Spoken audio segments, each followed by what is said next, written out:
اعوذ باللہ من الشیطان الرجیم بسم اللہ الرحمن الرحیم الحمد للہ والصلاة علی اہلہ اما بعد فالسلام علیکم ورحمۃ اللہ وبرکاتہ۔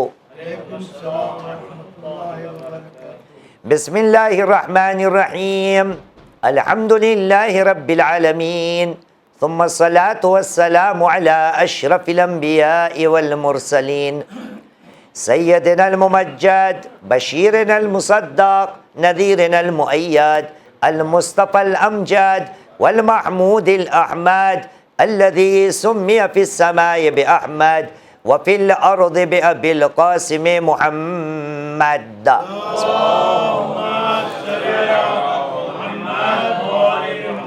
وعلى آل بيته الطيبين الطاهرين المعصومين الذين أذهب الله عنهم الرجس وطهرهم تطهيرا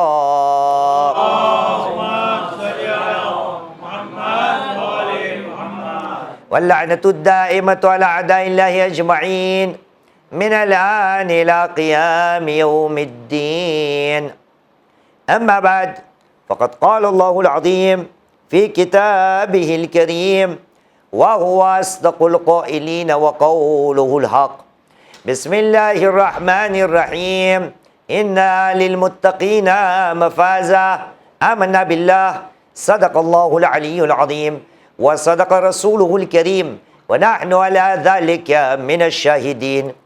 رب اشرح لي صدري ويسر لي أمري واحلل عقدة من لساني يفقهوا قولي. صلوا على محمد وعلى محمد. حطوا رفاقكم بالصلاة على محمد وآل محمد.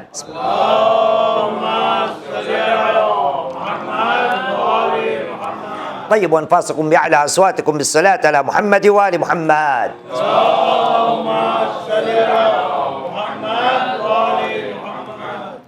پروردگار عالم نے قرآن مجید میں انسان کی فطرت کو مد نظر رکھتے ہوئے اپنی کتاب میں طرح طرح سے اپنے بندوں کو کامیابی کے ذریعے اور راستے پیش کیے. کیونکہ حضرت انسان کی فطرت میں ہے کہ وہ اپنی زندگی میں کامیاب ہونا چاہتا ہے.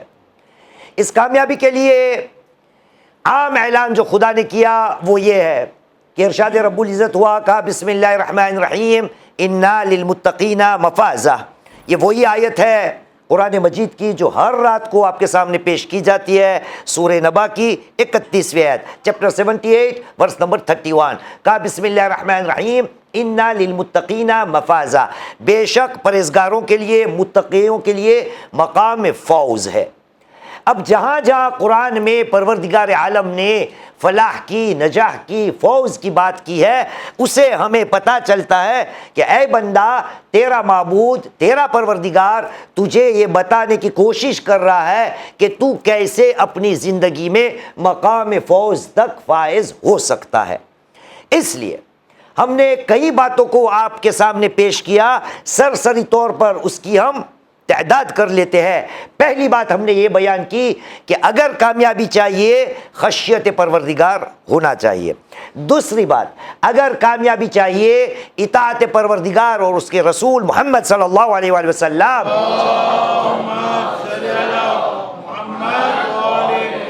کی اطاعت ہونی چاہیے. تیسری بات ہم نے یہ پیش کی کہ خدا نے کہا اے مسلمان اگر کامیابی چاہے تو ایمان بعمل ہونا چاہیے. چوتھی بات ہم نے یہ بیان کی کہ خداوند کریم نے جہاں جہاں فوز کی بات کی ہے وہاں وہاں سچائی کی بات کی ہے. اس کے بعد پانچویں بات ہم نے آپ کے سامنے پیش کیا کہ خداوند کریم نے صبر کرنے والوں کو بھی اولئک هم الفائزون کا لقب دیا. گویا صبر سے بھی بندہ اپنی زندگی میں فوز تک پہنچ سکتا ہے. اس کے بعد چھٹی بات ہم نے ساتھ میں مل کر گفتگو کی کہ خداوند کریم نے اپنے آپ کو کہا بندہ عذاب سے تو بچا لے، اور عذاب کے سامنے اگر کوئی ڈھال ہے، کوئی شیلڈ ہے تو وہ ہے استغفار. یعنی اے خدا کے بندے تو اپنی زندگی میں استغفار کرتا رہے تاکہ تجھے کامیابی مل سکے. اس کے بعد خداوند کریم نے ہمارے سامنے کیا پیش کیا؟ رحم دیلی، رحمت کو اپنے پاس لا، رحمت کا تو حقدار بن تو گویا تو کامیاب کہلائے گا۔ اور آخر میں ہم نے کیا بات کی کہ اے خدا کے بندے، اگر تو جنت کا حقدار بن جاتا ہے تو گویا یہ کہا جائے گا کہ تو کامیاب ہو گیا۔ ایک صلوات پڑھیے محمد و آل محمد پر۔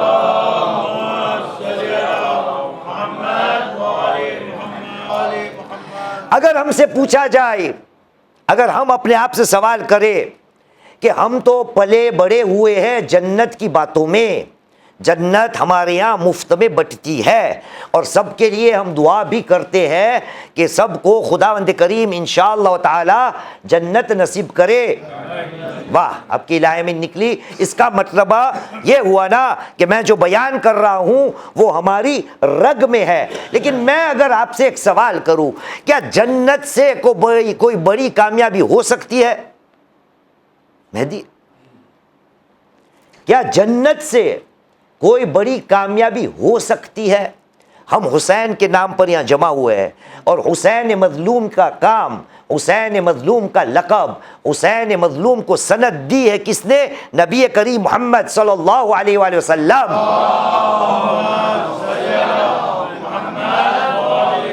اور نبی کا قول ہمارا جانا پہچانا ہے، نبی کریم نے کیا کہا تھا؟ الحسن والحسین سید شباب اہل الجنہ۔ حسن و حسین علیہ السلام جنت کے جوانوں کے سردار ہے۔ یہاں پر تھوڑی گفتگو میں ہم رکیں گے، یہ حدیث کو کیسے ہم کو سمجھایا گیا ہے اور اس حدیث کا حقیقی مطلب کیا ہوتا ہے اس پہ غور کرنا ضروری ہے۔ نبی کریم نے کہا ہے الحسن والحسین سید شباب اہل الجنہ، جو جنت میں پہنچ جائیں گے نا ان کے وہ سردار ہے۔ ایک یہ اہل کا پہلا ترجمہ۔ دوسرا ترجمہ اہل کا آپ کی ہماری اردو میں بھی ہے۔ جیسے اگزامپل میں یہ کہوں کہ منہاج بھائی ممبر اوپر جانے کے اہل ہے، بولتے ہم نہیں اردو میں، اس کا مطلب کیا ہوا؟ اہل ہے، یعنی اہل کا مطلب کیا ہوا یہاں پر؟ قابل ہے نا، کہ منہاج بھائی ممبر پہ جانے کے قابل ہے۔ اب دیکھیں وہی ترجمہ کو اب سوچئے کہ جب نبی کریم کہہ رہے ہیں کہ الحسن والحسین سید شباب اہل الجنہ، حسن و حسین ان جوانوں کے سردار ہیں جو جنت میں جانے کے قابل ہوں گے۔ اور ہم نے کیا سمجھ رکھا ہے کہ ہم سب جائیں گے، ایک تو انشاءاللہ تعالی، دوسری بات ہم نے یہ سمجھ رکھی ہے کہ یہ حدیث ہمارے لیے آئی ہے، نہیں جو جنت میں جانے کے اہل ہوں گے اس کے لیے یہ حدیث آئی ہے۔ ایک صلوات پڑھیے محمد و آل محمد پر۔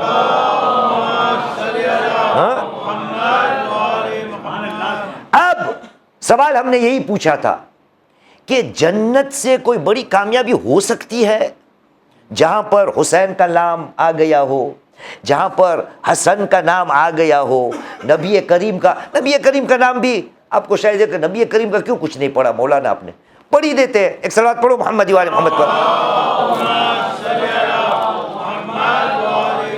موضوع سب آپ کے ذہن عالی میں ہوگا، واپس سب بیان کرتا ہوں۔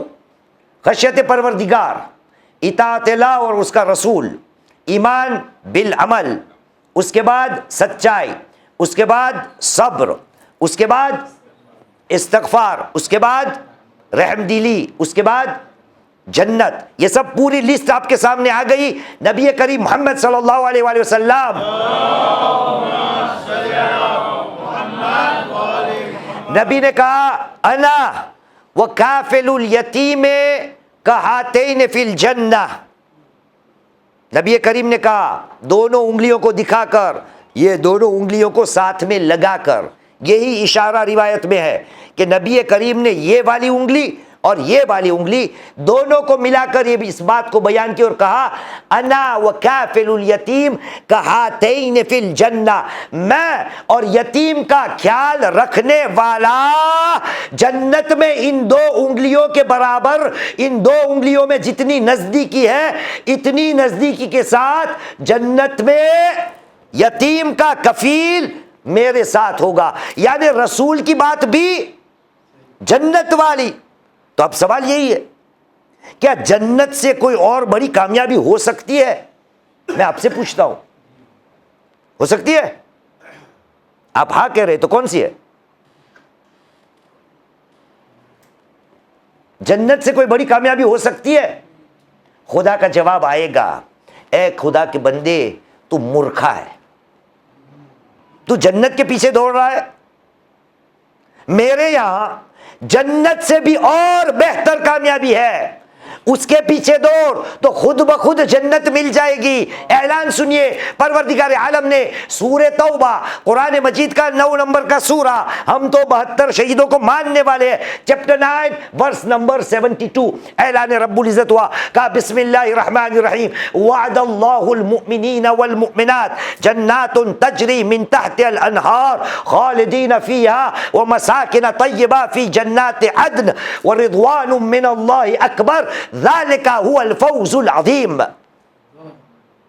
آیت صحیح ہے مناج بھائی؟ وہی آیت ہے، ایک صلوات پڑھے محمد وآل محمد پر۔ یہ قرآن ہے مسلمان، خدا نے ہمیں یہ بھی بتایا ہے کہ جنت سے آگے بھی کوئی ایک ایسی چیز ہے کہ جو جنت سے بھی بہتر ہے، اور وہ چیز وہ بھی کامیابی کی ایک دلیل ہے۔ اعلان کیا ہوا؟ خداوند کریم نے صاحبان ایمان مرد کو، صاحبان ایمان عورت کو جنت کا وعدہ کیا ہے جس کے نیچے نہریں جاری ہوں گی، اور اچھے ٹھکانے، اچھے گھر بھی عنایت کرے گا جو جنت عدن کے اندر ہوگا۔ اور اس کے بعد خدا نے کیا کہا؟ وَرِضْوَانٌ مِّنَ اللَّهِ اکبر۔ ارے یاد رکھنا، یہ جنت کی جو باتیں ہیں، جنت میں ہمیشہ کے لیے رہنے کی جو باتیں ہیں، جنت کے نیچے نہر جاری ہونے کی جو باتیں ہیں، یہ سب اپنی جگہ پر اس سے اکبر، اس سے بڑھ کر، اس سے بڑی بات کیا ہے؟ وَرِضْوَانٌ مِّنَ اللَّهِ اکبر ذَلِكَ هُوَ الْفَوْزُ الْعَظِيمُ۔ اللہ کی رضامندی جنت سے بھی آگے ہے، اور یہ حقیقت میں فوز عظیم ہے۔ اب اللہ کی رضامندی کہ میرا معبود آ جائے نا تھانی بھائی، بہت جگہ ہے، صلی اللہ محمد وآل محمد۔ ایک اور صلوات پڑھیے محمد وآل محمد پر۔ تو خداوند کریم نے کیا کہا؟ کہا ہے مسلمان، جنت درکنار، جنت سے بھی آگے ایک چیز ہے، وہ کیا ہے؟ وَرِضْوَانٌ مِّنَ اللَّهِ اکبر۔ اتنی بات ہے، 3 آیتیں یا 4 آیتیں آپ کے سامنے پڑھتا ہوں، پھر آپ بتائے گا کہ ان چاروں آیتوں میں کون سی چیز آئی ہے۔ یہ تھا سورہ توبہ کی آیت 72۔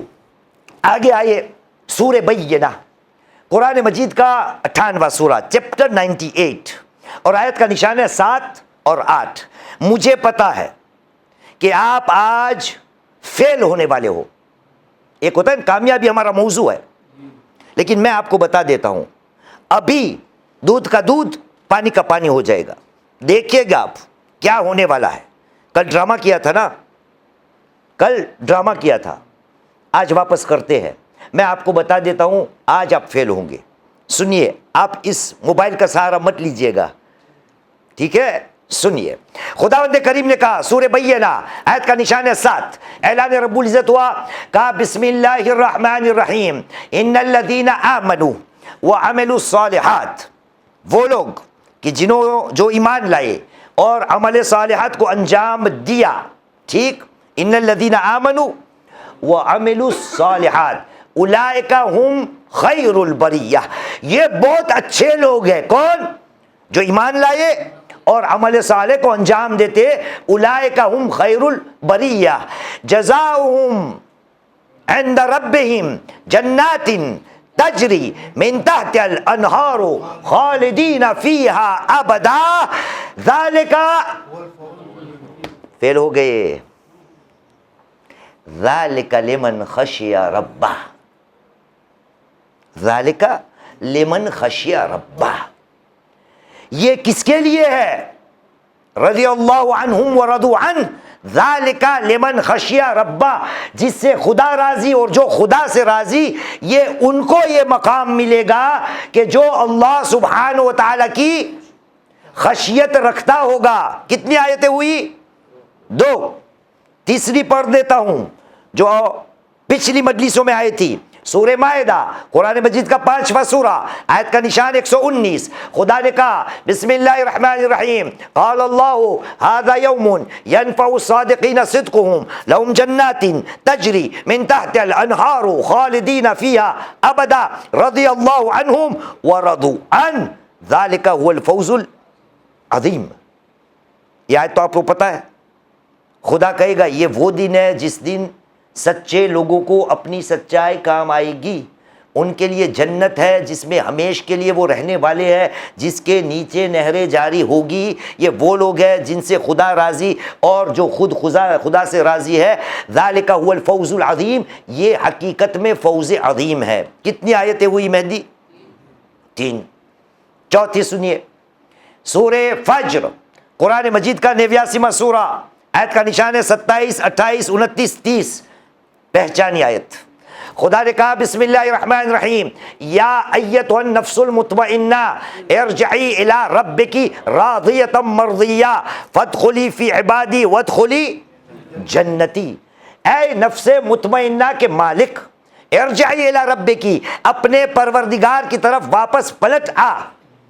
کس حالت میں؟ راضیۃ مرضیہ، اے نفس مطمئنہ تو بھی خدا سے راضی اور تیرا خدا بھی تجھ سے راضی۔ فادخلی فی عبادی، میرے بندوں میں داخل ہو جا اور میری جنت میں داخل ہو جا۔ اب ان چاروں آیتوں میں آپ نے کیا سنا؟ کون سی چیز بار بار آتی ہے؟ بولیے جی، رضایت پروردگار، اور اس کے ساتھ اور کیا آتا ہے؟ جہاں جہاں رضا الہی کی بات آتی ہے، جہاں جہاں خوشنودی پروردگار کی بات آتی ہے، جہاں جہاں خدا کو خوش کرنے کی بات آتی ہے، وہاں کیا آیا؟ چاروں آیتوں میں واپس پڑھ دیتا ہوں۔ ہر جگہ جہاں جہاں اللہ کے رضوان کی بات آئی، وہاں جنت کی بھی بات آئی۔ یعنی اے مسلمان، تو دھوکے میں مت رہنا، اگر جنت چاہیے تو بلا رضا الہی کو نہیں مل سکے گی۔ خدا نے جہاں جہاں جنت کی بات کی ہے، وہاں رضوان کی بات کی ہے، اپنی رضامندی کی بات کی ہے۔ مطلب یہ ہوا کہ اے خدا کے بندے، اگر تجھے جنت چاہیے تو جنت میں جانے کے لیے خدا کی رضامندی چاہیے۔ خدا کی رضامندی کے بغیر جنت کبھی نہیں جائے گا۔ ایک صلوات پڑھے محمد و آل محمد پر۔ تو جنت سے بہتر اور اعلیٰ درجہ اگر کسی چیز کا ہے تو وہ کیا ہے؟ رضا الہی۔ اب خدا کو راضی کیسے کیا جائے؟ ہاں، خدا کو راضی کیسے کیا جائے؟ ہمارے سامنے جو بیان کیا جاتا ہے، کیا ہم نے کبھی سنا یا سوچا کہ میں اپنے پروردگار کو کس طرح سے خوش کر لوں، کس طرح سے میں راضی کر لوں؟ عجیب معاملہ ہے۔ میرے آپ کے ساتویں امام موسیٰ الکاظم علیہ السلام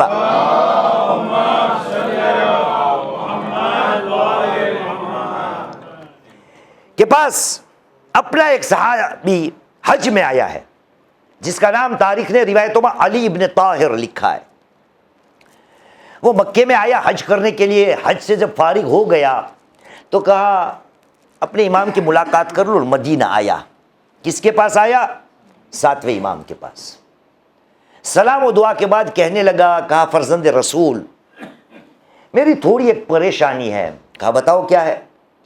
کہا مولا میں رئی کا رہنے والا ہوں، مطلب ایران، اور ہمارا جو صوبہ ہے جہاں پر ہم رہتے ہیں، وہاں ہمارا جو انچارج ہے، ولی ہے، وہ ہم سے بلا وجہ جرمانے وصول کرتا ہے، یعنی ٹیکس جو بھرنے کہتا ہے، بلا وجہ وہ ہم سے وصول کرتا ہے، اور اس کی وجہ سے ہم قرضدار ہو گئے ہیں اور وہ ٹیکس نہیں بھر پا رہے ہیں، اس لیے مولا آپ کچھ کیجئے۔ کیوں؟ کیونکہ مولا وہ جو ٹیکس والا ہے نا وہاں رئی میں، وہ آپ کا شیعہ ہے، وہ آپ کا شیعہ ہے، اس لیے شاید اگر آپ کچھ کہیں گے نا تو یہ مصیبت ہم سے دور ہو جائے گی۔ ساتویں امام نے کہا ایک کاغذ لے آؤ، قلم لے آؤ۔ ساتویں امام نے ایک کاغذ پہ خط لکھا اور کہا بسم اللہ اعلم ان للہ تحت عرشہ ظلا لا یسکنہ الا من اسدی الی اخیہ معروفہ او نفسہ عن کربتہ او ادخل السرور فی قلبہ ھذا اخوک والسلام۔ 3 سطریں ساتویں امام نے لکھی اور کہا یہ خط لے کر ان کو دے دینا۔ امام نے کیا لکھا؟ کہا بسم اللہ، شروع کرتا ہوں اللہ کے نام سے۔ پھر کہا اعلم، جان لو کہ خدا کا جو عرش ہے نا اس کے نیچے خدا نے ایک ایسا سایہ رکھا ہے کہ جس کے نیچے کوئی نہیں آ سکتا، وہی آئے گا اس سائے کے نیچے کہ جو کبھی اپنے بھائی کے لیے کوئی نیکی کا کام کیا، کوئی معروف کا کام کیا، کوئی اپنے بھائی کے لیے خدمت کو انجام دیا، یا وَنَفَّسَ كُرْبَتَهُ عَنْ، یا اپنے بھائی کی پریشانی کو دور کیا، یا اپنے بھائی کے دل میں خوشی پہنچائی، تو قیامت کے دن وہ آدمی اللہ کے ذل کے اہل ہوگا، اس کے لائق ہوگا۔ اس کے بعد امام نے کہا ھذا اخوک، یہ تیرا بھائی ہے، والسلام۔ اتنا خط لکھنا تھا۔ حدیث بھولیے گا مت، یہ ساتویں امام نے لکھ کر دیے اپنے صحابی کو، علی ابن طاہر کو۔ علی ابن طاہر کہتا ہے کہ امام کی زیارت کے بعد میں واپس اپنے ملک میں گیا اور جا کے وہ خط جو ہمارا گورنر تھا اس کے سامنے پیش کیا۔ جب میں نے پیش کیا تو انہوں نے فوراً کہہ دیا کہ آج کے بعد یہ ایسے ٹیکس میں وصول نہیں کروں گا کہ جو ناحق ہے۔ کام ہو گیا۔ علی ابن طاہر کہتا ہے کہ میرا کام تو ہو گیا، لیکن میں مدینہ سے بہت دور رہتا ہوں، میرے امام کو کیسے بتاؤں کہ کام ہو گیا ہے؟ بہت سوچتا تھا، لیکن الحمدللہ اللہ نے دوبارہ مجھے امام کی ملاقات نصیب کی۔ اور جب میں ساتویں امام موسیٰ الکاظم علیہ السلام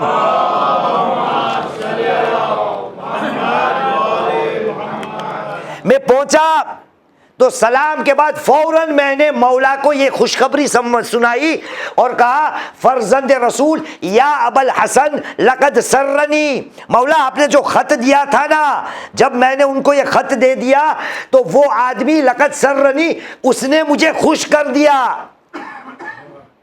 امام نے کہا قال سرک فحسب، تو کیا سمجھتا ہے علی ابن طاہر، انہوں نے تجھے خوش کر دیا، فحسب، بس تجھے خوش کر دیا۔ امام نے کہا واللہ لقد سرنی وسر امیر المؤمنین علی وسر جدی رسول اللہ محمد، صلوات پڑھے۔ تو کہتا ہے انہوں نے تجھے خوش کر دیا اور بس؟ خدا کی قسم کھاتا ہوں، کیونکہ انہوں نے ایک مومن کو خوش کیا ہے، اس لیے میں خدا کی قسم کھا کر کہتا ہوں، ساتویں امام کہتے ہیں انہوں نے مجھے بھی خوش کیا، علی کو بھی خوش کیا، نبی کریم کو خوش کیا، اور پھر دوبارہ قسم کھائی اور کہا واللہ لقد سر اللہ عز وجل فی عرشہ، بلکہ انہوں نے خداوند کریم کو خوش کر دیا۔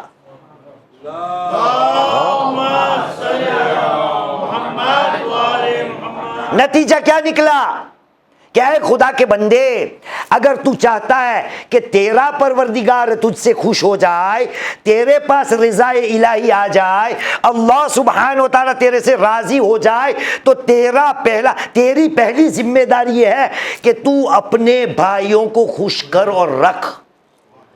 اگر تو لوگوں کو اذیت نہیں پہنچائے گا تو جا کے اللہ کی رضایت یا اللہ کی رضا تیرے شامل حال ہوگی۔ اب اذیت کی بات آ گئی ہے تو وہ بھی بیان کر دیتے ہیں۔ ایک صلوات پڑھے محمد و آل محمد پر۔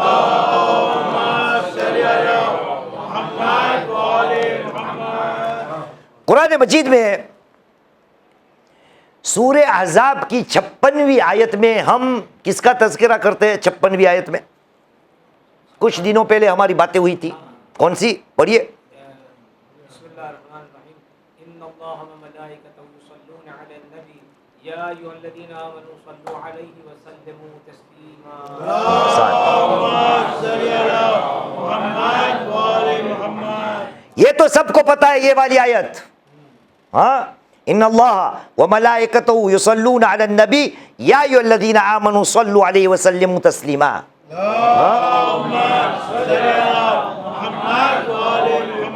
اس کے بعد والی آیت کبھی پڑھی؟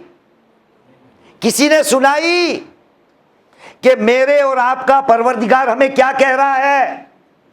کہا بسم اللہ الرحمن الرحیم، ان الذین یؤذون اللہ ورسولہ لعنهم اللہ فی الدنیا والآخرہ وعد لهم عذابا مہینا۔ ارے جس نے اللہ و رسول کو اذیت پہنچائی، خداوند کریم کی طرف سے ان پر دنیا اور آخرت میں لعنت ہے، اور ان کے لیے قیامت کے دن جہنم یا عذاب کو تیار رکھا ہے۔ اللہ کو اذیت، رسول کو اذیت۔ میں آپ سے پوچھتا ہوں، خدا و رسول کے احکام کو اگر میں نے اپنے پیروں سے کچلا، شریعت کو اپنے پیروں کے نیچے رکھا، تو کیا میں اپنے اللہ یا نبی کو خوش کروں گا؟ کیا میں اپنے اللہ اور نبی کو اذیت نہیں پہنچاتا؟ یہ اللہ اور رسول کی بات ہو گئی۔ اس کے بعد بھی آیت ہے 58ویں، وہاں پر خدا نے کیا کہا؟ خدا نے فقط اللہ اور رسول کو اذیت کی بات نہیں کی، کس کی بات کی ہے؟ اور آپ کو یاد ہے مناج بھائی؟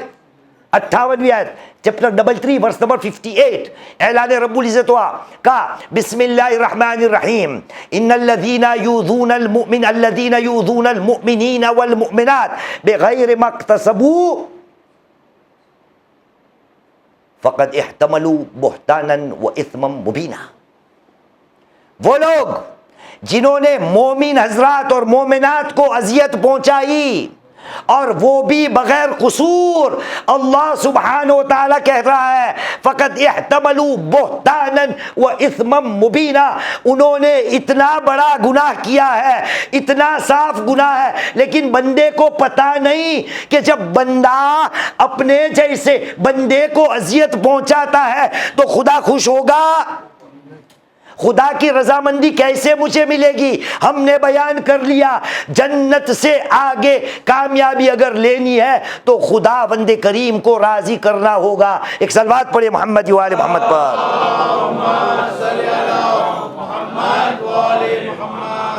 لوگوں کو خوش کرنا، اپنے جیسے انسانوں کو خوش کرنا، اس میں کیا رکھا ہے؟ خدا کی رضا رکھی ہے۔ اور یہ بات کوئی شیخ معیز کی طرف سے نہیں، ابو حمزہ الثمالی نام سنا ہے آپ نے نا؟ وہ بیان کرتے ہیں ابو جعفر سے، اور آگے جا کے وہ کہتے کہ نبی کریم محمد صلی اللہ علیہ وآلہ وسلم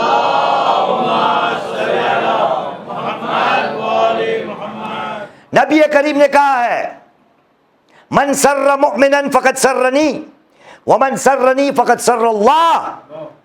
جس نے بھی کسی مومن کو خوش کیا، گویا نبی نے کہا اس نے مجھے خوش کیا، اور جس نے مجھے خوش کیا وہ اللہ سبحانہ و تعالیٰ کو خوش کیا۔ کسی مومن کو خوش کرنا، اس میں اللہ کی کیا ہے؟ رضا ہے۔ رضوان من اللہ اکبر۔ اور میں جہاں پر بھی مجھے موقع ملتا ہے کہ کسی اپنے بڑے کو، اپنے بھائی کو، اپنے بزرگ کو، اپنی بیوی کو، اپنے نوکر کو، اپنے ہمسائے کو، کسی نہ کسی کو اذیت دینے میں اٹکتا نہیں۔ خدا نے کہہ دیا جو مومنات اور مومن کو اذیت دیتے ہیں وہ تیار ہو جائے، اللہ اور رسول کو جو اذیت دیتے ہیں خدا دنیا اور آخرت میں اس پہ لعنت بھیجتا ہے، دنیا اور آخرت میں اس پہ لعنتیں بھیجتا ہے۔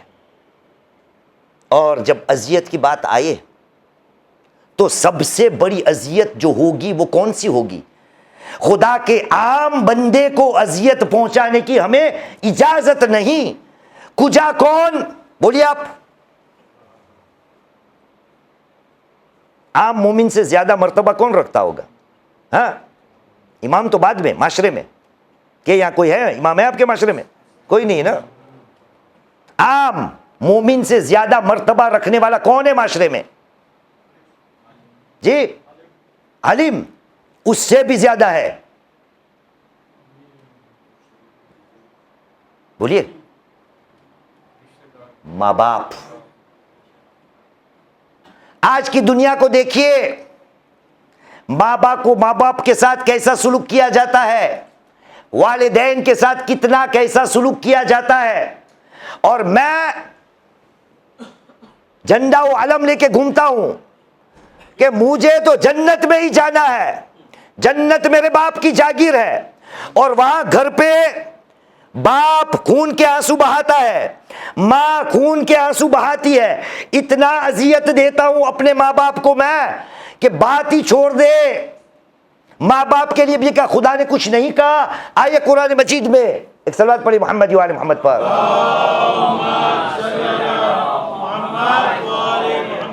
نبی عیسیٰ علیہ السلام ابھی گہوارے میں ہے، ابھی گہوارے میں ہے۔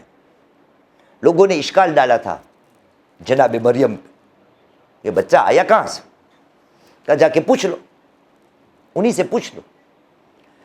تو نبی عیسیٰ علیہ السلام نے گہوارے میں کلام شروع کیا نا، قال انی عبد اللہ آتانی الکتاب وجعلنی نبیا رسولا وجعلنی نبیا انی عبد اللہ، سورہ مریم کی 30، 31، 32ویں آیت۔ پھر کیا کہا جناب عیسیٰ نے کہ خدا نے مجھے کیا بنایا ہے؟ نبی، عبداللہ، کتاب بھی دی ہے۔ اس کے بعد کیا؟ وجعلنی مبارکن اینما کنت، وجعلنی مبارکن اینما کنت واوصانی بالصلاۃ والزکاۃ ما دمت حیا۔ اور خداوند کریم نے مجھے بابرکت بنایا ہے اور مجھے وصیت کی ہے۔ عیسیٰ کون بول رہا ہے؟ چھوٹا بچہ گہوارے میں، کون ہے یہ؟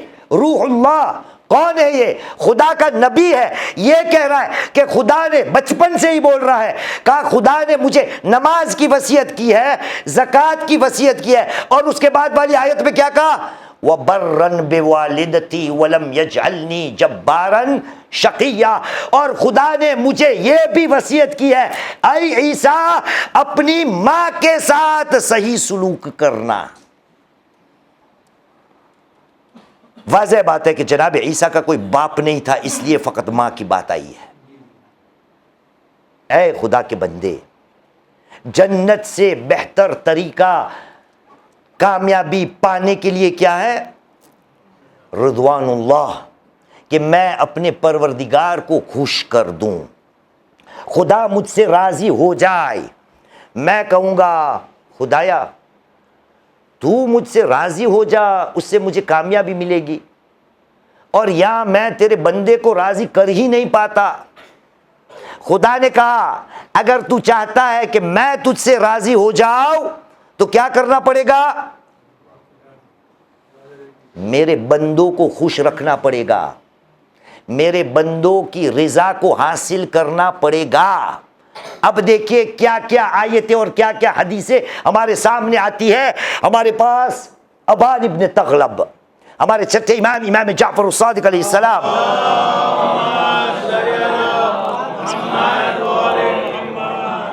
کا صحابی آیا، کہا فرزند رسول ہم نے مومنوں کے حقوق کو بہت سنا ہے، آپ کچھ اور بیان کیجئے نا، مومنوں کے کیوں حقوق ہیں؟ کیونکہ خدا نے سورہ حجرات کی 10ویں آیت میں چیپٹر 49 ورس نمبر 10 میں کیا کہا؟ بسم اللہ الرحمن الرحیم انما المؤمنون اخوہ، صاحبان ایمان آپس میں کیا ہے؟ ایک دوسرے کے بھائی ہے۔ تو ابان ابن تغلب آیا ہے اور کہا فرزند رسول ہم آپس میں ایک دوسرے کے بھائی ہیں، حقوق ہم نے سنا ہے، بہت سے حقوق، اگلی بار عشرے میں بلانا سر، پڑھ دیں گے۔ 11ویں امام نے 11 حق بیان کیے، کتنے؟ 11۔ عشرے میں 10 مجلس ہوتی ہے، پر 11ویں پڑھ دیں گے ہم۔ ایک صلوات پڑھے محمد وآل محمد پر۔ بہت ہے اس میں، بیمار پڑے تو اس کی عادت کرنا، اس کی مدد کرنا، اس کی دعوت کو قبول کرنا، اس کی جنازے میں شرکت کرنا، وغیرہ وغیرہ وغیرہ، ٹھیک۔ اس کے بعد کہا مولا یہ سب ہمیں پتہ ہے لیکن کچھ اور بتائیے۔ چھٹے امام نے کہا یا ابان لو حدثتکم لکفرتم، اے ابان اگر میں تمہیں مومنوں کے حقوق کو بیان کروں گا نا تو تم ماننے کے لیے تیار بھی نہیں ہوں گے۔ لکفرتم، تم کفر اختیار کرو گے، مطلب انکار کر دو گے کہ یہ نہیں ہو سکتا، یہ آپس میں مومنوں کے ایک دوسرے کو حقوق میں یہ بات نہیں ہو سکتی۔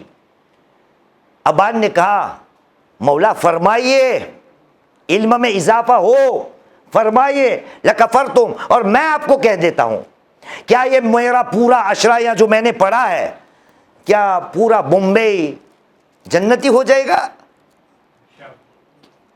یہ تو آپ کی بڑی بات ہے۔ صلو علی محمد وعلی محمد، کہ بس چلو ایک عشرہ پڑھا شیخ معیز نے کامیابی پر تو پورے سب کے ساتھ، گجراتی میں کہیں گے دودھ نہ دھوئلا تھئی گیا بدائی، پاک و پاکیزہ سب ہو گئے۔ ایسا ہوگا؟ ایسا نہیں ہوگا۔ جتنی بھی حق بات بیان کرو، جتنی بھی قرآن مجید کی آیتیں پڑھو، جس کو نہیں ماننا وہ نہیں مانے گا، جس کو نہیں ماننا وہ نہیں مانے گا۔ اور یہ بات خدا کے نبیوں پر آ چکی ہے۔ آئیے سورہ زخرف میں، قرآن مجید کا 43واں سورہ چیپٹر 43 آخری 2 آیت 88 اور 89، 88 اور 89۔ خدا نے کہا یہ جو لوگ ہیں نا وہ خدا کو ماننے کے لیے تیار نہیں، لیکن جب ان سے پوچھا جاتا ہے نا کہ تمہیں کس نے خلق کیا تو جواب آتا ہے اللہ، کہ ہمیں پیدا کرنے والا خالق اور کوئی نہیں، کون ہے؟ اللہ۔ لیکن یہ مانیں گے نہیں۔ اس کے بعد خدا نے کہا وقیل ہی، میرا نبی کہتا ہے کیا؟ یا رب انا ہؤلاء القوم لا یؤمنون، صحیح ہے؟ ہاں، نبی کہے گا خدایا کیا کروں، تھک گیا چیخے مار مار کر، تھک گیا خدایا اب کیا کروں، یہ ماننے والی قوم نہیں ہے، یہ کبھی ایمان نہیں لائے گی۔ خدا نے کیا کہا جواب میں؟ فَافْصَحْ 89، فَاصْفَحْ، چھوڑ دو، وَقُلْ سلام، سلام کہہ دو، فَسَوْفَ يَعْلَمُونَ، بعد میں ان کو پتا چلے گا کہ وہ آیا تھا حق بات لے کر لیکن ہم نے نہیں مانی۔ ابھی نہیں ماننا ہے تو نہیں مانیں گے، لیکن نبی کا کام یہ ہے کہ وہ اپنا کام کرتا رہے۔ یہی بات میری ہے، آپ کو ماننا ہے تو ٹھیک، نہیں ماننا ہے تو بھی ٹھیک۔ ایک صلوات پڑھے محمد وآل محمد پر۔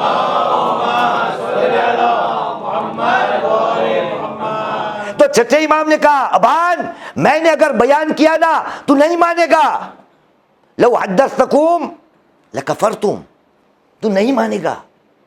کہا مولا بتائے کیا ہے؟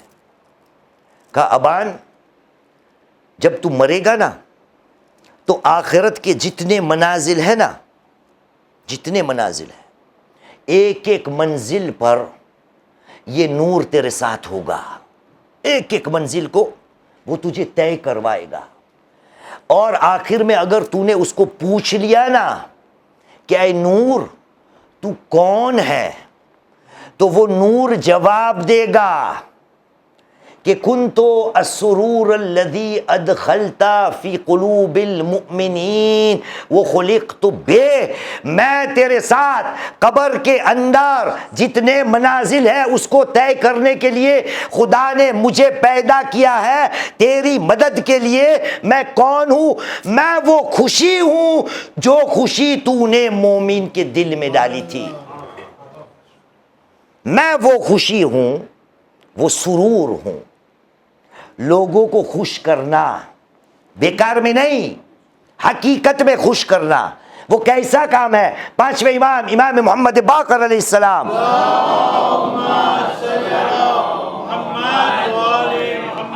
پانچویں امام کا ارشاد ہے، آپ نے کہا احب الاعمال الی اللہ السرور تدخلہ فی قلب المؤمن۔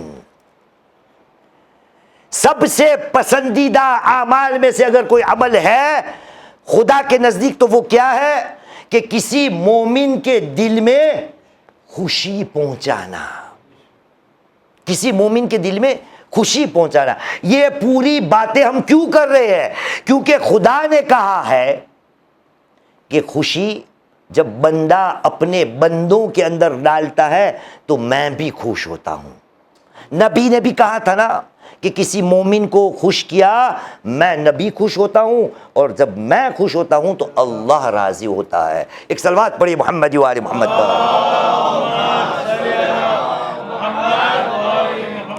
تو جنت کی کامیابی سے بہتر اور زیادہ کیا ہے؟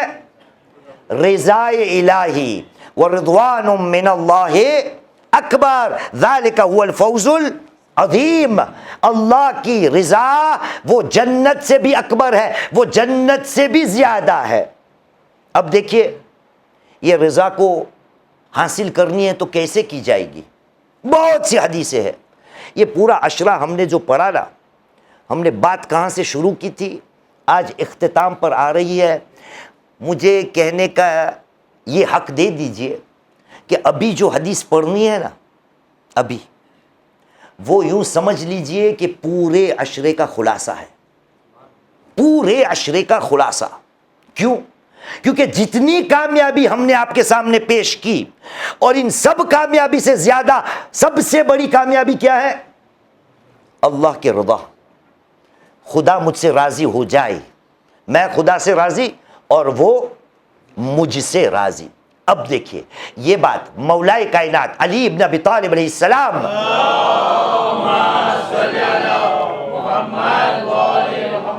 مولا نے کہا رضا اللہ عز وجل مقرون بطاعتہ، اللہ کی رضامندی کے ساتھ اس کی اطاعت کو ہم ساتھ ہونا اور رہنا ضروری ہے۔ اللہ کی رضا نہیں ہو سکتی جب تک کہ اللہ کی اطاعت بھی ساتھ میں نہ ہو۔ سب سے بڑی کامیابی اللہ کی رضامندی ہے، خوشنودی پروردگار۔ لیکن مولا کائنات نے کیا کہا کہ خوشنودی پروردگار کیا ہے؟ مقرون بطاعت، وہ اکیلی چل ہی نہیں پاتی، خدا کی خوشنودی اکیلی ہو ہی نہیں سکتی، وہ ہمیشہ اطاعت کے ساتھ چلتی ہے۔ جہاں جہاں اطاعت پروردگار ہوگی وہاں رضا الہی ہوگی۔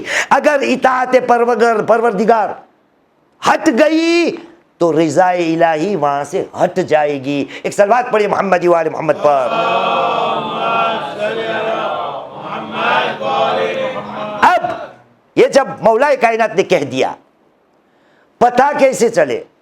میں آپ سے پوچھتا ہوں، یہ منکر و نکیر یہاں ہے، کرام الکاتبین، یا امیر بھائی یا مناج بھائی۔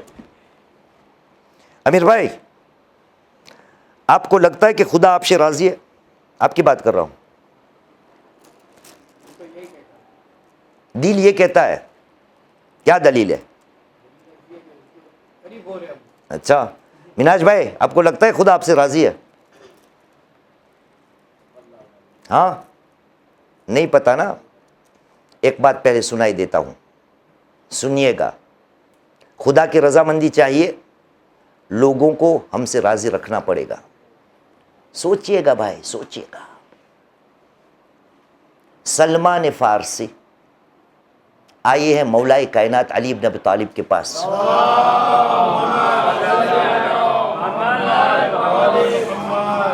بیٹھے, کہا مولا ایک فکر آ رہی ہے, ایک سوچ دماغ میں گھومتی ہے جس کی وجہ سے نیند نہیں آتی. ایک سوچ دماغ میں آتی ہے جس کی وجہ سے نیند نہیں آتی. مولا اس کا کوئی حل بتائیے. مولا نے کہا سلمان پہلے یہ بتاؤ سوچ کیا ہے. سلمان نے کہا سوچ اتنی ہی ہے کہ پتہ نہیں میں جنت میں جاؤں گا یا جہنم میں. سلمان فارسی جس کو رسول خدا نے السلمان منا اہل البیت کی سند دی ہے, وہ بھی سوچ رہا ہے, وہ بھی بڑا ہوا ہے امام علی کے ساتھ. میں نے اور آپ نے نہ رسول کو دیکھا, نہ علی کو دیکھا, نہ کسی امام کو دیکھا. یہاں پر تو ہماری جنت پکی ہے. جو نبی کے ساتھ رہتا ہے, جو علی کے ساتھ رہتا ہے, ان کو ان کی بزم میں رہ کر بھی ابھی بھی اطمینان نہیں کہ جنت ملے گی یا نہیں. تو ہم کو یہ سب سبق کس نے سکھایا ہے کہ جنت آپ کی پکی ہے؟ مولویوں نے. مولا رات کو نیند اڑ گئی ہے, پتہ نہیں جنت ملے گی یا جہنم. علی نے کہا ایک سوال کا جواب دے دو تو انشاءاللہ جنت. کہا مولا فرمائیے کیا ہے حل. کہا سلمان گھر پہ جاؤ, گھر پہ جاؤ, اپنے سر کو وسادہ تکیے پہ رکھو, سونے کی کوشش کرو, اور سونے سے پہلے ایک سوال کا جواب دینے کی کوشش کرو. اور سوال یہ اپنے آپ سے کرو کہ اگر کل کو میں مر گیا تو کیا میرے مرنے کے بعد اگر لوگوں نے کہا کہ چھٹ گئے, جلاد گیا, کوئی کام نہیں تھا اس کا دنیا میں, اگر میرے جانے کے بعد لوگ خوش ہو جائیں گے کہ یہ بہت بلا ٹلی, علی نے کہا سمجھ لینا تیرا ٹھکانہ جہنم ہے. اور اگر یہی سوال اپنے آپ سے کر کہ کل کو اگر میں مر جاؤں تو مرنے کے بعد لوگ افسوس کرے کہ کاش اور دن یہ زندہ رہتا, اس کے ساتھ زندگی بتانے میں کتنی مزہ آتی تھی, کتنا نیک انسان تھا. اگر مرنے کے بعد تجھے یہ لگے کہ لوگ افسوس کریں گے, لوگ تجھے یاد کریں گے, تو سمجھ لینا تو جنتی ہے. کب لوگ تجھے یاد کریں گے؟ جب تو نے اپنی زندگی میں لوگوں کو خوش رکھا ہوگا. اگر لوگوں کو مارتا پیٹتا ہوگا, اگر لوگوں کو اذیت دیتا ہوگا, تو لوگ تیرے مرنے کے بعد تجھے کیا دعائیں دیں گے؟ خدا کی رضامندی آج سے شروع کر دے ہم سب کہ آج گھر جب جاؤ سوچو کل کو میں مر گیا تو پیچھے سے قوم مجھے دعائیں دیں گی یا لعنتیں برسائے گی. اللہ کی رضامندی چاہیے, بندوں کو خوش کرنے کا ہے, بندوں کو رضامند کرنے کا ہے. میں نے آپ دونوں کرام الکاتبین امیر بھائی اور منہاج کو اس لیے پوچھا, یہی بات جناب موسیٰ علیہ السلام وعلی نبینا وعلی محمد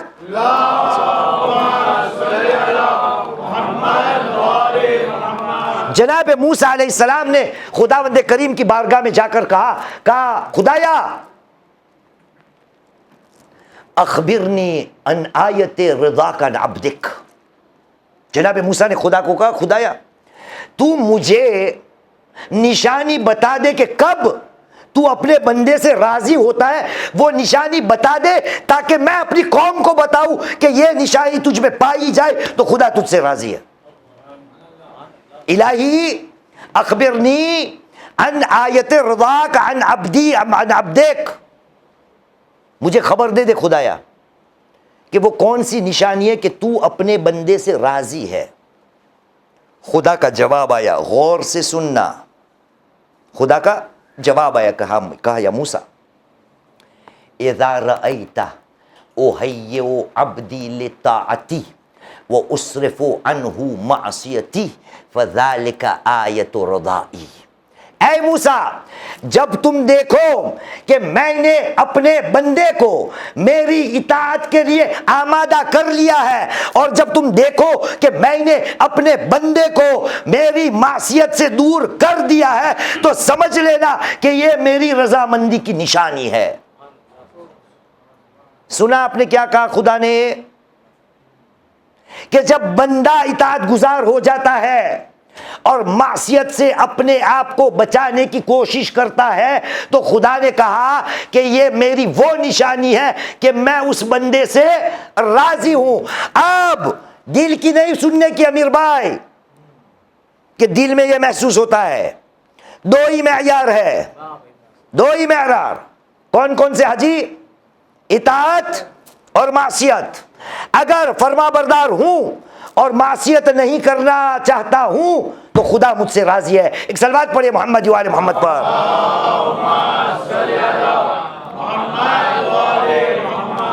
ہے پانی ہے صلو علی محمد و آل محمد۔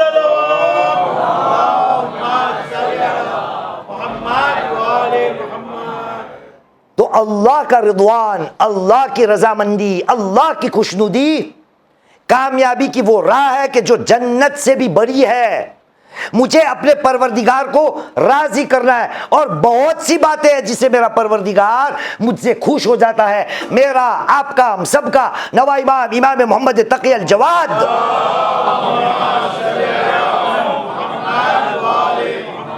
آپ نے کہا ثلاثہ یبلغنا بالعبد رضوان اللہ۔ تین ایسے کام ہیں، تین ایسے کام جو اللہ کے بندے کو خدا کی خوشنودی تک پہنچا دیتا ہے۔ تین ایسے کام ہیں، ثلاثہ یبلغنا بالعبد رضوان اللہ۔ تین کام ایسے ہیں کہ جو بندے کو خدا کی رضامندی، خوشنودی تک یبلغنا، وہاں پہنچا دیتا ہے۔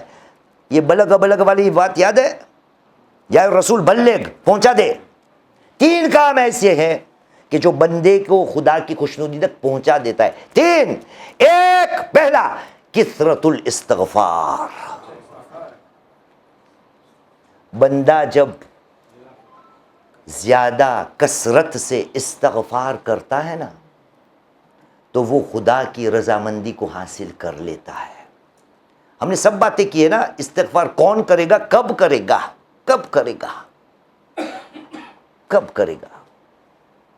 جب اپنے آپ سے شرم کو محسوس کرے گا نا کہ میں گنہگار بندہ ہوں، مجھے معافی کی طلب ہے، میں معافی کا حقدار ہوں، میں گنہگار خطاکار بندہ ہوں، لیکن اس کا احساس مجھے ہے ہی نہیں۔ میں جو بھی کام کرتا ہوں، جو بھی کہتا ہوں، جو بھی بولتا ہوں، جہاں بھی جاتا ہوں، وہ سب مجھے حق لگتا ہے۔ ایسے لگتا ہے کہ نبی نے یہ بات میرے لیے کی ہے۔ یعنی دوسرے الفاظ میں یوں کہوں کہ اگر نبی کی کوئی اور دوسری بیٹی ہوتی تو خدا مجھے اس کا دوسرا داماد چنتے۔ سمجھے آپ کیا کہہ رہا ہوں؟ نبی کی ایک ہی بیٹی تھی اور اس کے داماد تھے مولا، لیکن میرا کردار یہ ہے، میرا ماننا یہ ہے، میں میری بات کر رہا ہوں، کہ اگر نبی کی کوئی دوسری بیٹی ہوتی نا تو وہ چن چن کے مجھے کہتا شیخ معیز آؤ میری بیٹی سے آپ شادی کرو۔ میں اپنے آپ کو فرشتہ سمجھتا ہوں، کبھی میں غور و فکر ہی نہیں کرتا۔ باتیں بہت رہ چکی ہے، لیکن کیا کرے، دامن وقت میں گنجائش نہیں۔ کیا ہے خدا کے بندے، اپنا حساب و کتاب تو کر۔ ابھی آپ نے قرآن کی تلاوت کی نا، ابھی یہاں بیٹھے بیٹھے سورہ بنی اسرائیل کی 14ویں آیت، باتیں آ چکی ہے، چیپٹر 17 ورس نمبر 14۔ خدا کہے گا اقرا کتابک کفا بنفسک اليوم علیک حسیبا، اے خدا کے بندے اپنے کتاب، اپنے نامہ اعمال کو پڑھ، آج تیرے خلاف یہی تیرا اعمال نامہ جو ہے نا وہ کافی ہوگا۔ خدا کہتا ہے مجھے تیرا حساب کتاب کرنے کی ضرورت نہیں، تو خود اپنے لیے کافی ہوگا۔ اے خدا کے بندے، کیا نبی کا فرمان محمد صلی اللہ علیہ وآلہ وسلم، کیا نبی کو نہیں سنا؟ حاسبوا انفسکم قبل ان تحاسبوا، اپنے نفسوں کا حساب کتاب کرو اس سے پہلے کہ وہ تمہارا حساب کتاب کرے. لیکن ہمیں تو حساب کتاب کرنے کی ضرورت نہیں ہے. تو یہ نبی کے سب اقوال پانی میں، کیونکہ جنت تو میری ہے. اتنی حدیثیں اماموں کی کہ اپنے آپ کو دیکھو، اپنا حساب و کتاب کرو، سب ڈسٹ بین میں، مزبلہ میں، کہ میں اپنا حساب و کتاب کروں نہیں، بس جنت میرے باپ کی جاگیر ہے. 3 چیز، کثرت الاستغفار. اس کے بعد نبی امام نے کہا وَلِينُ الْجَانِبَ. کیا بیان کروں؟ لین الجانب، نرم ہونا. قرآن پڑھیے، قرآن چیپٹر 3 ورس نمبر 159، تیسرا سورہ 159ویں آیت. خدا نے کہا بسم اللہ الرحمن الرحیم فبما رحمت من اللہ لنت لهم ولو كنت فظا غلیظ القلب لانفضوا من حولك. اللہ کی رضامندی بندے کو چاہیے. نبی امام نے کہا اپنے آپ کو کیا بنا؟ نرم مزاج بنا. اور خدا نے رسول خدا کے لیے کیا کہا؟ کہ خدا کی رحمت کا تیرے ساتھ سہارا تھا، اس لیے تو لوگوں کے درمیان اتنا نرم مزاج تھا کہ لوگ تیرے ارد گرد گھومتے تھے. اگر تو شدید القلب انسان ہوتا لانفضوا من حولک، لوگ تجھ سے بھاگتے. کیوں؟ کیونکہ میں جس کے ساتھ رہتا ہوں اس کو خوش کرنے کی صلاحیت مجھ میں نہیں. لوگ مجھ سے کتراتے ہیں اور میں چلا ہوں کہ خدا کو میں راضی کروں. خدا نے کہا مجھے اگر راضی کرنا ہے تو بندوں کو راضی کر، کیونکہ یہ میرے بندے ہیں. اللہ کی رضامندی کامیابی، سب سے بڑی کامیابی ہے. اور تیسری بات نبی امام نے کہا وَكِثْرَةُ الصَّدَقَةِ، کثرت کے ساتھ صدقہ. کہاں لے جاؤ بات کو؟ یہ صدقہ لفظ ہے، اس میں ایک لفظ سمایا ہوا ہے، وہ ہے صدق. یہ صدقہ جو ہے نا، ہم نے تو اس کو پیسہ آنے، بکرا آنے، وہی سمجھا ہے. صلو علی محمد وعلی محمد.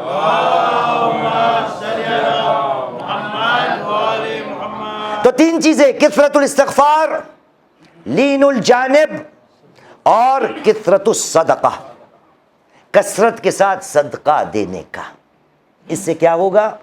بندہ خوشنودی پروردگار کی تک پہنچ جائے گا. آج جس کا تذکرہ کرنا ہے، آپ کو وہاں خدا کی خوشنودی کہیں دکھتے میں آتی ہے؟ آج کوئی ایک انسان ہے، کوئی ایک شخصیت ہے جو اپنا سب کچھ قربان کر کر زبان پہ ایک جملہ لاتے ہیں، کیا؟ رضا بقضائہ وتسلیما لامرہ. حسین مظلوم خدا کے ہر فیصلے پر راضی ہے،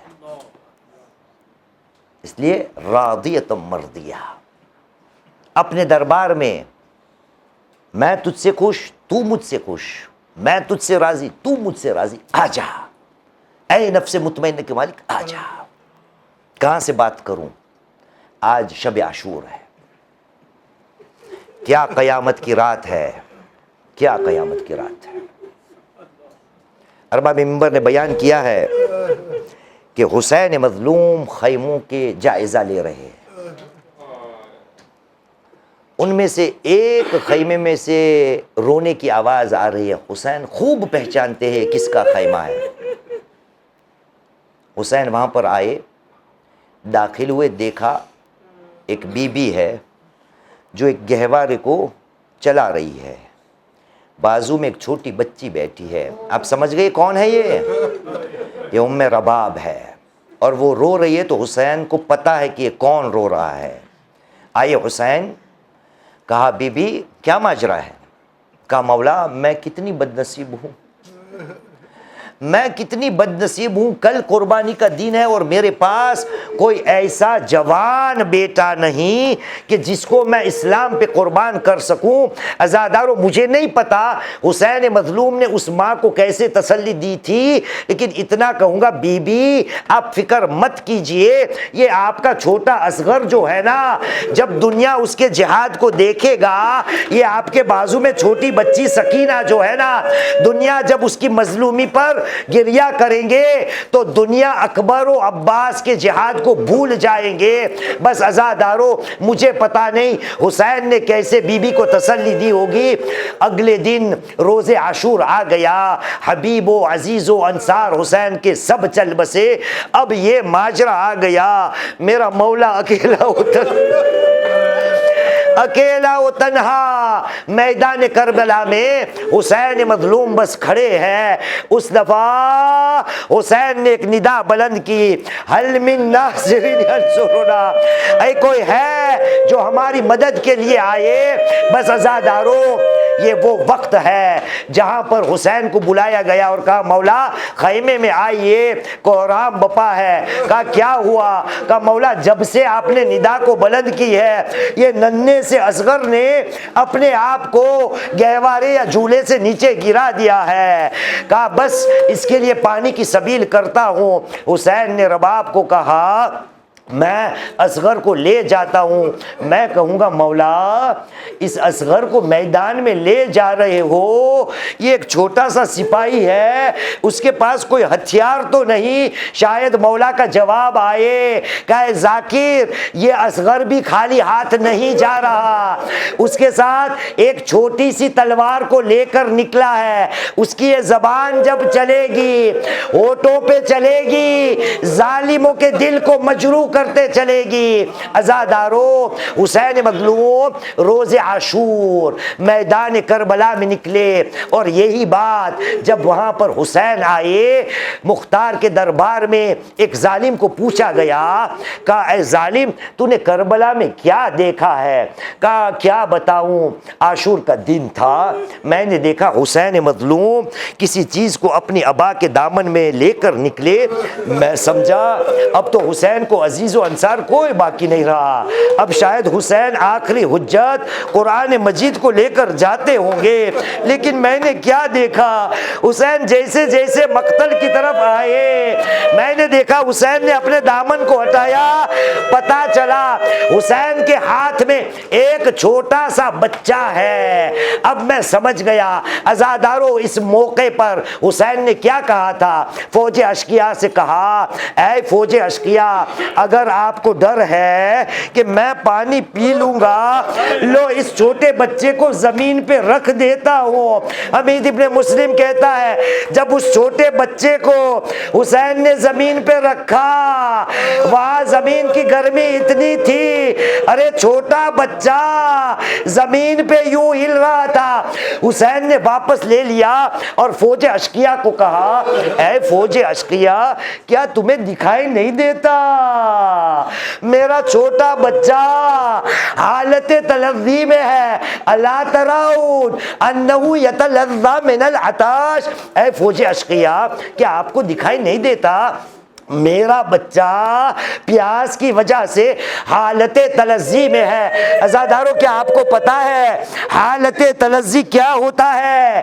حالت تلذی عربی زبان میں مچھلی کے لیے استعمال ہوتا ہے، اور حالت تلذی کس کو کہتے ہیں؟ جب مچھلی کو پانی سے نکالا جاتا ہے نا، وہ پورے جوش میں ہوتی ہے، وہ ایک طرح سے اپنے کو اوپر لاتی ہے، کبھی نیچے لاتی ہے، کیوں؟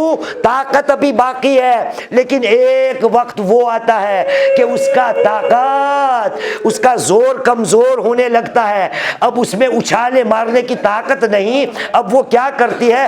وہ کروٹیں بدلتی ہے، کیونکہ اب اپنے جسم کو اٹھانے کی طاقت نہیں رکھتی نا، اب وہ اپنے جسم میں کروٹیں بدلتی ہے۔ اس کے بعد جب پوری طاقت ختم ہو جاتی ہے، مچھلی نہ اپنے آپ کو اوپر نیچے لا سکتی ہے، مچھلی نہ کروٹیں بدل سکتی ہے، اب اتنی کمزور ہو گئی ہوتی ہے مچھلی کہ اس میں طاقت کتنی ہے، وہ فقط اور فقط اپنا منہ کھولتی ہے، منہ کو بند کرتی ہے، آخری سانس لینے کی طاقت ہوتی ہے۔ حسین نے کہا کیا آپ کو دکھائی نہیں دے رہا میرا بچہ حالت تلذی میں ہے، مطلب اب میرے بچے میں سوائے سانس لینے کی کوئی طاقت نہیں رہی۔ آزادارو، جب ظالموں نے یہ دیکھا سب رونے لگے تو کیا ہوا اس کے بعد آپ کو پتا ہے نا، وہاں سے حرملہ کا تیر چلا، لیکن یہ تیر کیسے چلا تھا؟ آئے مختار کے دربار میں، کربلا کے بعد مختار کے دربار میں حرملہ کو بلایا گیا، لیکن حرملہ ملے اس سے پہلے، یہ مدینہ کی روایت ہے، مدینہ کے اندر جب بھی کوئی شخص کوفے سے آتا تھا نا تب آ کے پوچھتا تھا کہ حرملہ کیا گرفتار ہو گیا؟ ایک دن کسی مسافر نے مسجد سید سجاد کو پوچھ لیا اور کہا مولا جب بھی آتا ہوں آپ ہمیشہ حرملہ کا پوچھتے ہو، آپ کو حرملہ کیوں اتنا یاد ہے؟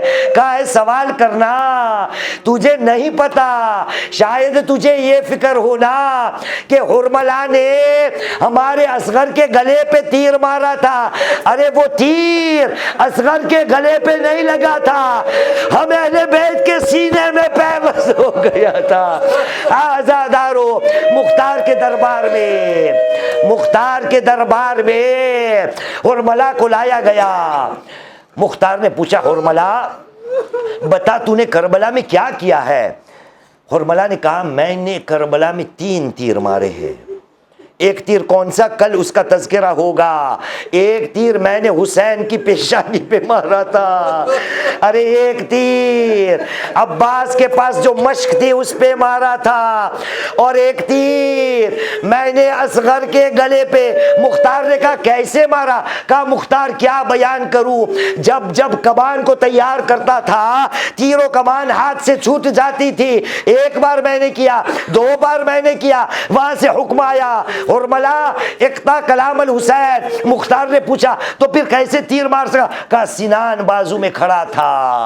تو مختار نے پوچھا اب تک تیر کیوں نہیں چل پاتا تھا؟ کہا مختار کیا کروں، جب بھی کمان کو تیار کرتا تھا، جب بھی تیر کو تیار کرتا تھا، ارے دماغ میں خیال آتا تھا، یوں لگتا تھا سامنے ایک خیمہ ہے، ارے خیمے کے در پر ایک بی بی کھڑی ہے، وہ دور سے مجھے کہہ رہی ہے حرملہ میرے اصغر نے تیرا کیا بگاڑا ہے؟ کمان چھوٹ جاتی تھی۔ مختار نے پوچھا تو پھر تیر کیسے چلا؟ کہا سنان کھڑا تھا نا، اس نے میری آنکھوں پہ اپنا ہاتھ رکھا، بس لو عزادارو وہ تیر چلا، اصغر شہید ہو گئے۔ اب دیکھیے وہی آدمی جو آیا تھا مختار کے پاس، جس نے مختار کو کہا تھا، کہا مختار عاشور کا دن تھا، میں نے دیکھا حسین مقتل میں جا رہے تھے، میں سمجھا قرآن لے کر جا رہے ہیں، بعد میں دیکھا ایک چھوٹا سا بچہ تھا۔ مختار نے کہا اس کے بعد کیا ہوا؟ کہا اس کے بعد ظالموں نے اس بچے کو شہید کر دیا، لیکن میرا دل تب ٹوٹنے لگا، ظالم کہتا ہے میرا دل تب ٹوٹنے لگا جب میں نے کیا دیکھا، حسین خیمے کی طرف وہ چھوٹے بچے کی لاش لے کر آ رہے ہیں، لیکن عجب ماجرا میں نے دیکھا، حسین آگے بڑھ رہے ہیں کبھی پیچھے ہٹ رہے ہیں۔ آپ کو کچھ یاد آیا یہ کیا ہے؟ کل عاشور کے دین کے اعمال ہے، رضن بقضائی و تسلیما لامرہ۔ حسین 7 بار گئے آگے، 7 بار پیچھے ہٹے۔ ظالم کہتا ہے میں سوچنے لگا حسین کیوں خیمے کی طرف نہیں جا رہے؟ مجھے خیال آیا حسین بچے کو لے کر نکلے تھے نا، مجھے خیال آیا حسین نے پانی کا سوال کیا تھا، ہو نہ ہو اپنی ماں کو حسین کہہ کر نکلے ہوں گے بچے کو دیو پانی پلا کر آ جاؤ۔ اب حسین کو سمجھ نہیں آتی مادر اصغر کو کیسے بتایا جائے کہ جس کو پانی کے لیے لے گیا تھا وہ ذبح ہو کر آیا ہے۔ آزادارو، حسین خیمے کے در پہ آئے، جناب رباب آئی. کسی روایت میں جناب زینب کا تذکرہ ہے اور وہاں پہ ایک جملہ نکلا ہے, اصغر کو دیکھتے ہوئے جملہ نکلا, یا بنیا اب مثلک ینحار, اے بچے کیا تیرے جیسے کو بھی ذبح کیا جاتا ہے؟ عزادارو سلام ہو کربلا کی ماؤں پر, کتنا صبر تھا.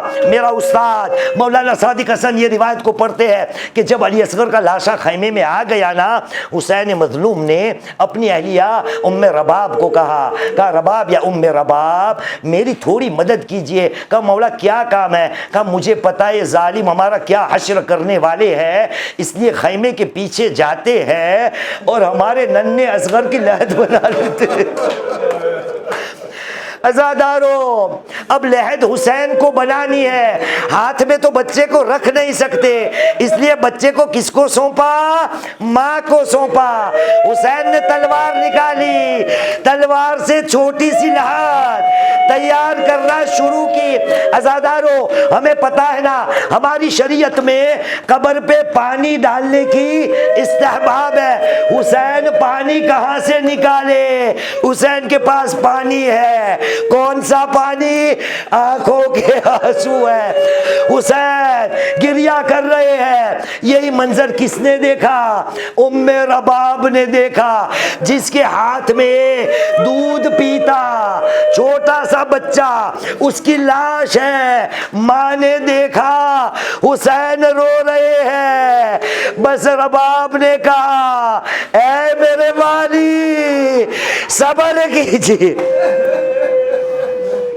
الا لعنت اللہ القوم الظالمین وسيعلم الذين ظلموا أي منقلب ينقلبون إنا لله وإنا إليه راجعون رضا بقضاء وتسليما لأمره ماتم حسين.